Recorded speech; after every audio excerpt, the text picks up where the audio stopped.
I lived by the 4 F's, if you want to call it that. Be fair, be friendly, be firm, and what was the fourth one? I missed it now. My name is Joseph Lang, or Joe Lang, everybody calls me. I'm 93 years old. I was on a bombing and gunnery school to start with. I was in 3 different stations. The first one over, it was called Wombleton. It was a training station.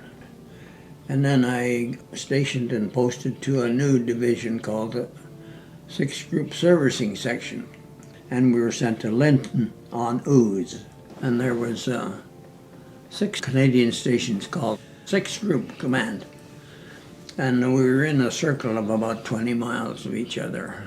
Of course, each one had its own planes and crews and you name it.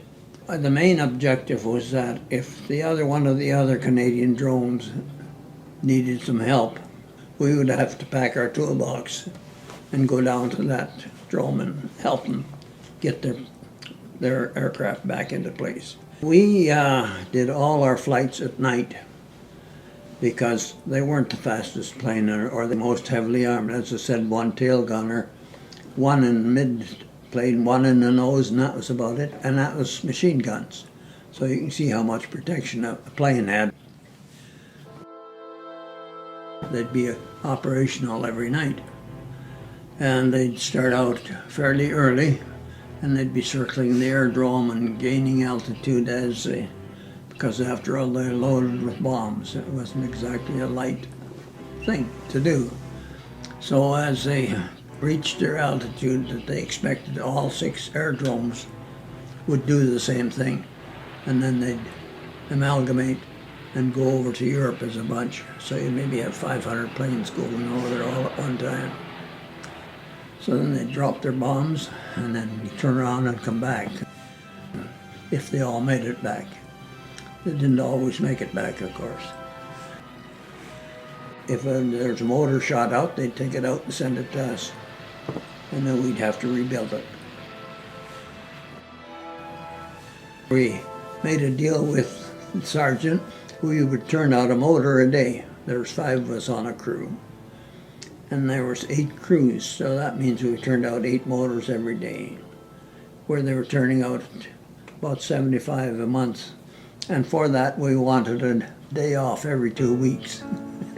And we got it. Met my wife, actually, officially, after the war. I knew her before I joined the Air Force, but she was 12 years old or something at that time. But after the war, I got home and I was 23, 24, she was 18. We had 5 children. The 12, 14 years that I was on the road, I was out Mondays to Fridays, and she looked after the family.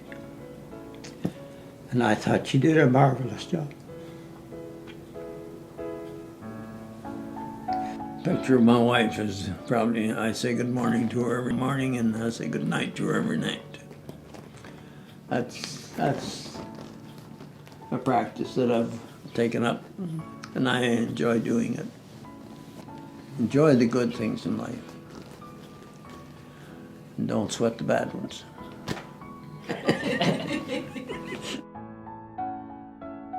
Be frank, be fair, be firm and friendly. And if you can live by those 4 principles, it's a good life. There you are.